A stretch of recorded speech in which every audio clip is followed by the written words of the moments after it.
Chuquisaca, la terna olvidada, ¿qué podemos hacer? ¿Cómo mejoramos este tema? Corre minuto 30.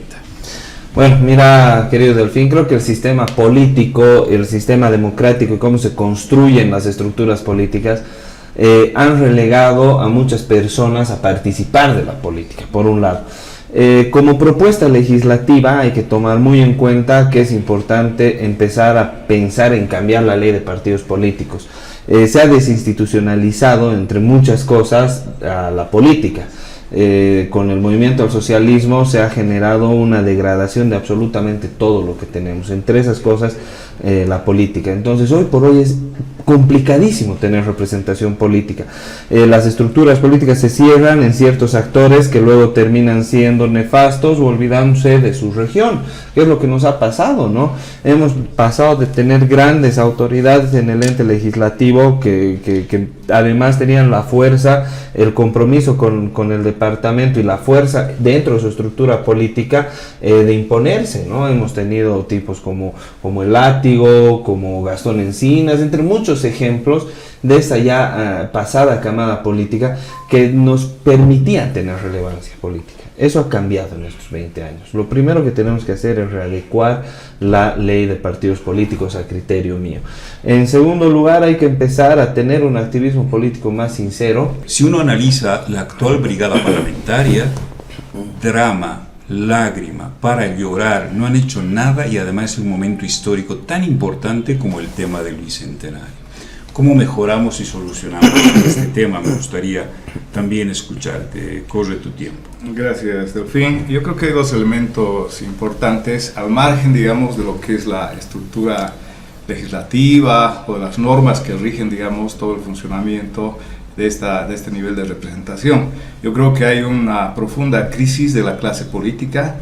Creo que ha habido un deterioro en todo este último tiempo y creo que la calidad, digamos, de esa representación ha fallado, precisamente porque pues han ingresado a una práctica equivocada, yo digo, porque en definitiva han visto más intereses particulares, intereses de grupo, más que, digamos, el interés del conjunto de la población.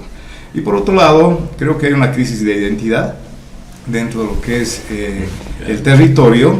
Definitivamente las personas cuando llegan a un ámbito de poder se olvidan de la región y se olvidan de la gente que en definitiva le ha llevado a ese lugar privilegiado, yo digo, porque en definitiva estar en ese lugar es un privilegio para servir a la población y todo el accionar del representante debería ser para devolverle en proyectos, en programas, para mejorar su calidad de vida. Y en ese sentido, no solo es elegir, sino saber a quién elegir, y eso es importante, y hay un nivel de corresponsabilidad, digámoslo así, entre todos, porque eso es fundamental.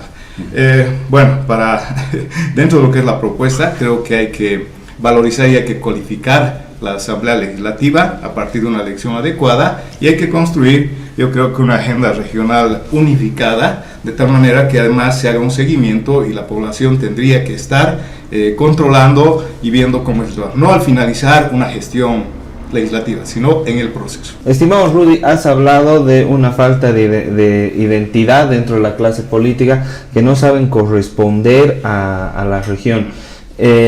Tú, estimado Rudy, has sido parte de un ente ejecutivo en alguna ocasión dentro del gobierno municipal de Sucre. ¿Tú consideras que tienes la capacidad de continuar ese nivel de identificación con la ciudad estando en un ente legislativo? ¿Tienes el conocimiento de legislar o solamente conoces el tema ejecutivo? Estimado Rudy, tienes un minuto para la respuesta. Perfecto, muchas gracias. En realidad, si bien mi práctica, digamos, y el ejercicio profesional ha estado vinculado a la administración pública, en la parte ejecutiva, pues he trabajado bastante en el tema de legislación también, apoyando a una serie de gestiones que se han realizado en el Consejo Municipal. Entonces, bueno, además por el conocimiento técnico que tengo, yo soy docente en políticas públicas y sabemos que el tema de legislación pues es la expresión formal de todo un proceso que implica, digamos, un análisis de la problemática, plantear estrategias, caminos y alternativas, digamos, para solucionar los distintos problemas. En realidad es todo un proceso de negociación, es un proceso de análisis que se lleva adelante dentro de lo que es la Asamblea Legislativa, y considero que tengo las condiciones y las capacidades como para poder hacer una representación, y en la línea también de hacer una alianza estratégica con todos los que forman parte, digamos, de la bancada y con otros actores estratégicos para lograr los objetivos. Perfecto. La pregunta para el candidato Antonio, estimado Rudy. Sí, en ese nivel de cualificación que yo decía, ¿no? De la Asamblea Legislativa, también va una pregunta en ese sentido. Muchas cosas han ocurrido en el Consejo Municipal del que eres parte, y realmente la imagen del Consejo se ha deteriorado ante los ojos de la población, y en temas prácticos, digamos, no ha tenido una acción efectiva, trascendente, para aportar al desarrollo. Y realmente eso es lo que califica, es lo que ve la población, a diferencia tal vez del pasado, donde había un cierto nivel de profesionales, pero además de cómo hacer política. Y en ese sentido, dada esta situación y esta imagen, estas condiciones que también se ha visibilizado en la Asamblea Legislativa, la pregunta concreta es, ¿será que se va a reproducir eso que ha ocurrido en el Consejo a un nivel mayor y profundizar esa crisis en la Asamblea Legislativa? Querido Antonio, un minuto para la respuesta. Bueno, espero que no se repita, ¿no? Yo no puedo responder por un ente colegiado, yo puedo responder por mis acciones. Yo como concejal, con las atribuciones que tengo de fiscalizar y legislar, las he ejercido con la mayor de las responsabilidades. Me han iniciado por lo menos 15 procesos penales por denunciar actos de corrupción, una de las peores gestiones de la historia del municipio, y que ha tenido mucha complicidad de algunos actores a quien tú conoces, estimado Rudy, dentro del Consejo Municipal, que han socapado estas acciones y que han evitado que los actos de fiscalización prosperen concretamente, ¿no? Entonces yo mal podría responder por todo el ente colegiado del Consejo Municipal. Yo te puedo responder por lo que yo he hecho.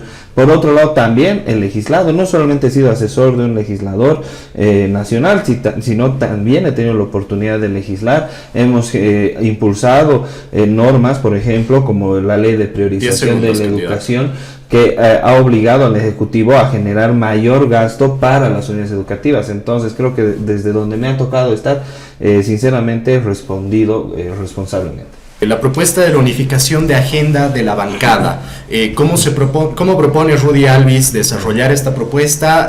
¿Mediante qué mecanismos planea, si en caso fuera electo, poder lograr la unificación de agenda con otros partidos políticos? Sí, es una interesante pregunta, y bueno, yo creo que resaltar, digamos, una acción individual y los resultados que ha logrado de manera individual no son trascendentes si no ha habido un cambio realmente importante en el entorno laboral o en el entorno institucional, y que eso se traduzca en resultados concretos para el beneficio de la población. Y en ese sentido, yo cuando estaba al mando de alguna unidad o alguna secretaría, digamos, he tenido realmente grupos muy fuertes con los cuales pues tenía que negociar.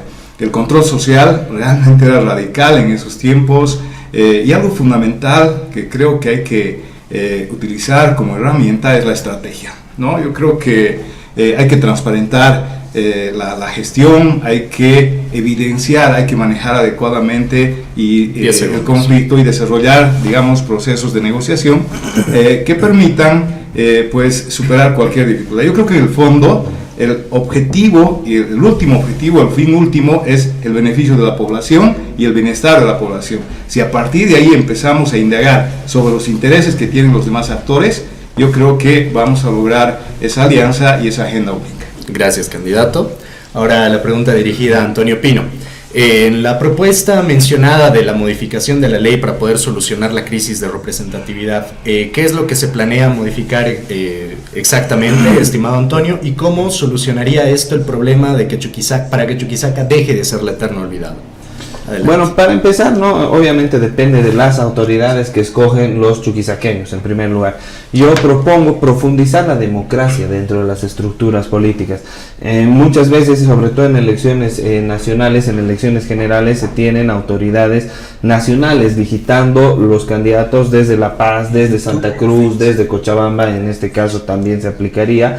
Entonces, esa falta de empatía con la región, de los que generan a los candidatos, de los que proponen los candidatos en las regiones, genera que la representatividad de las regiones retrasadas se profundice. Entonces hay que profundizar la democracia por un lado, y por otro lado hay que institucionalizar la capacidad de censura que tiene la gente frente a sus autoridades, que la censura no solamente sea mediática, que estemos obligados las autoridades electas, en este caso en un ente colegiado como es la Asamblea Legislativa, a rendir cuentas periódicamente a la gente que nos ha puesto ahí, a ser evaluados también públicamente por ellos, ¿no? Santa Cruz, impulso y motor, verde esperanza, lucha y valor, Benipando, selva y azul, vida que corre en su gran caudal, Tarija,